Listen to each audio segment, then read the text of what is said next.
Muy buenos días, señores televidentes. Estamos en Cita con su Salud Mental, el programa institucional del Grupo Cisne, miércoles 11 de la mañana. Desde ya están abiertos nuestros teléfonos, cualquiera de sus inquietudes, llámenos. Los teléfonos los ven al final de la pantalla de su televisor. Pero igualmente, en el curso de la semana, 609-5891. 669-8291 o síganos a través de nuestras redes sociales www.grupocisne.org o a través de nuestro Twitter o Grupo Cisne ORG, igualmente en nuestro Facebook. Muy bien, de hecho los últimos estudios en salud mental han hablado de que quizás las molestias más grandes que tienen los colombianos están relacionados con los trastornos de ansiedad. Y ya ustedes se preguntarán en qué consiste eso. Y es esas molestias que no tienen una causa determinada, que generan un displacer, una incomodidad, una inquietud. Y Colombia tiene datos que de alguna manera producen alguna situación de vergüenza, y es que algunas personas han sufrido situaciones donde se han visto afectadas, donde han temido por su vida, donde se han sentido que algo puede suceder, y es lo que nosotros llamamos los desórdenes de estrés postraumático. Hemos invitado a una persona de nuestro equipo, a la doctora Marta Patricia Saavedra, directora científica de la Clínica Campo Abierto e igualmente investigadora del Grupo Cisne. Marta Patricia, un gusto. Buenos días. Bueno, ¿cómo es eso de la ansiedad? ¿En qué consiste la ansiedad? La ansiedad es un malestar inespecífico que tienen las personas con la percepción de que algo malo va a ocurrir. Entonces eso genera inquietud, molestia, desazón, algunas veces tiene unos correlatos físicos, como puede ser taquicardia, la boca seca, la sensación de dificultad para deglutir y algunos otros síntomas en otros aparatos del sistema. ¿Y eso siempre es motivo de preocupación para las personas? Bueno, pues yo creo que la ansiedad hace parte del ser humano. El problema es cuando la ansiedad dificulta el funcionamiento de las personas, que ya en su vida diaria empieza a dificultar, entonces es cuando de pronto hay la necesidad de hacer una intervención que le permita a la persona funcionar mejor. ¿Y cuándo podríamos decir que esto se vuelve enfermizo, patológico, que la persona tendría que preocuparse? Cuando la persona empieza a ser menos efectiva, cuando esos pensamientos pesimistas de ruina o de que algo está inminente, va a suceder malo para ella o para su familia, en ese momento la persona, su funcionamiento cambia. En ese momento la ansiedad empieza a ser patológica. Nuestros televidentes nos habían preguntado a través de nuestras páginas de las redes sociales, ¿qué es eso del estrés postraumático? ¿La ansiedad qué relación tiene con el estrés postraumático? El estrés postraumático es una condición desafortunadamente frecuente en nuestro país, dadas las condiciones sociales y de violencia de las que estabas hablando, y es una entidad específica en donde la ansiedad es un síntoma muy importante. El individuo es objeto de una situación en donde ve su vida en riesgo, ya sea una situación de origen natural, como por ejemplo los terremotos, las catástrofes, cosas de origen natural, o desafortunadamente de cosas de violencia, ¿no? La situación de guerra del país. Entonces se presentan una serie de síntomas que hacen muy claro un cuadro clínico donde el individuo recuerda permanentemente la situación de la que fue objeto, tiene como flashbacks, imágenes de ese momento en el que fue víctima de ese ataque, su sueño no es tranquilo, hay alteraciones del sueño, hay unos altos niveles de ansiedad, el individuo está completamente alerta, todo el tiempo pensando en que la situación se puede volver a presentar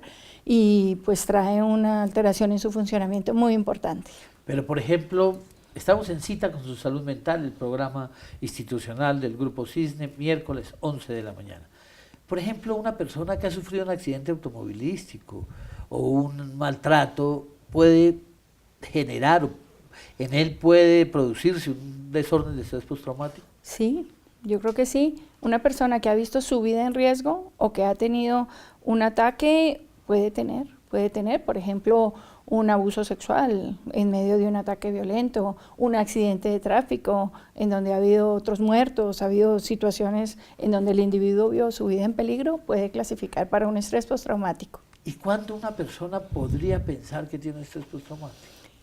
Bueno, ahí en las clasificaciones se habla de meses, ¿no? Digamos que hay un estrés, hay una situación que pone al individuo en riesgo y pasan unas semanas de un trastorno de adaptación, ¿no? Cuando eso ya pasa un tiempo prudencial en el que el individuo ya pudiera recordar sus eventos y estar un poco más tranquilo frente a lo que ocurrió. Cuando por el contrario los síntomas se hacen persistentes en el tiempo, nosotros empezamos a hablar de estrés postraumático. Podríamos decir que ¿qué tanto esperamos como para que lo afecte una persona?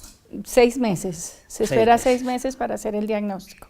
Es decir, generalmente en los 6 meses siguientes, la persona que ha tenido una situación difícil empieza a experimentar esas molestias. Empieza a experimentar y a elaborar un poco la situación que ocurrió.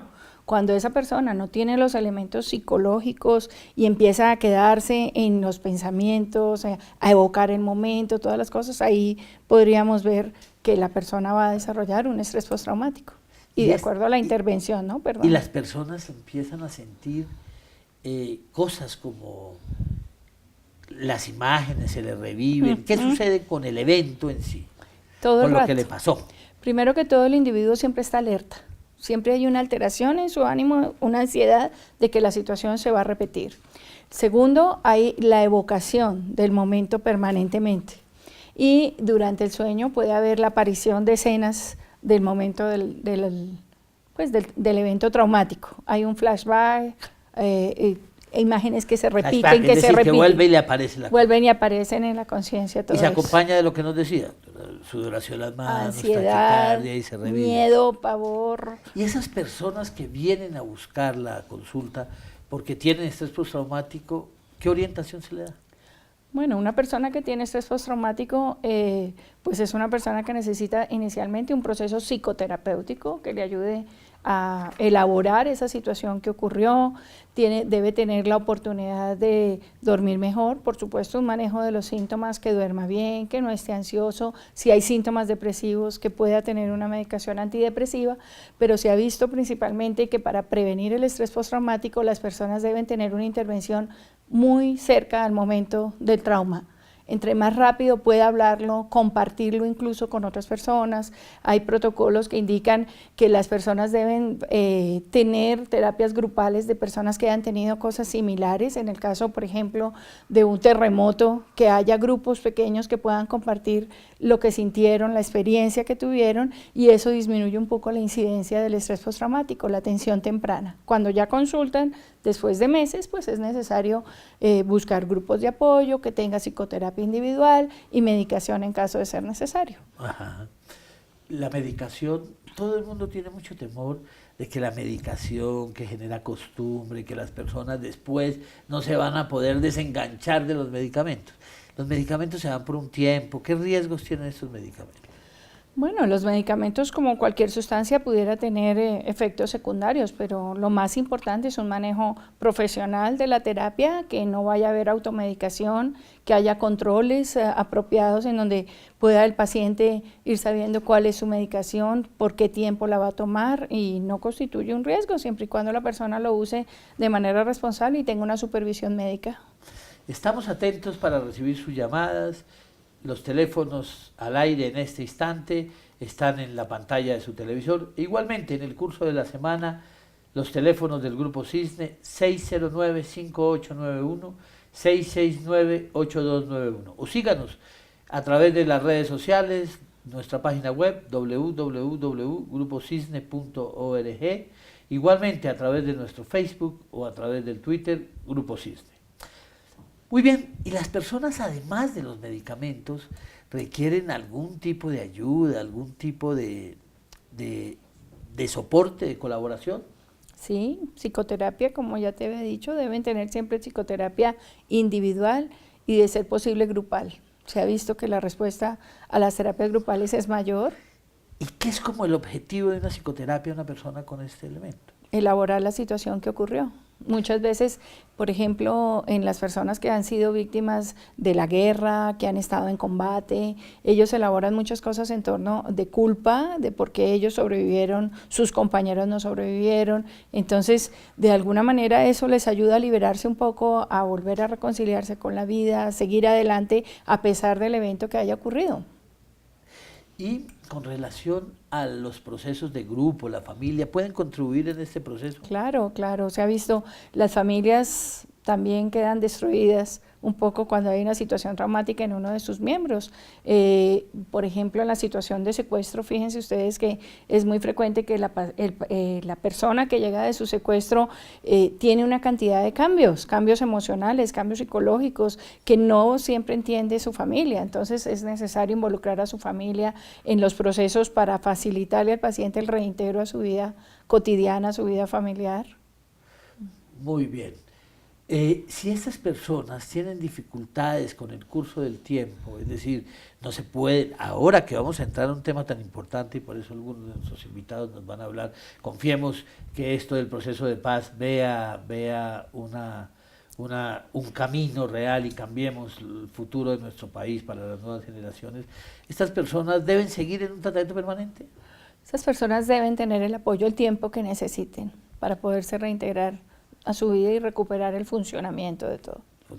Muy bien, doctora Saavedra, Bueno. Muchas gracias por estar en Cita con su Salud Mental, la volveremos a invitar. Estamos Gracias en Cita por con la su invitación. Salud Mental, el programa institucional del Grupo Cisne, miércoles 11 de la mañana. Vamos a nuestros consejos de vida, consejos para vivir mejor.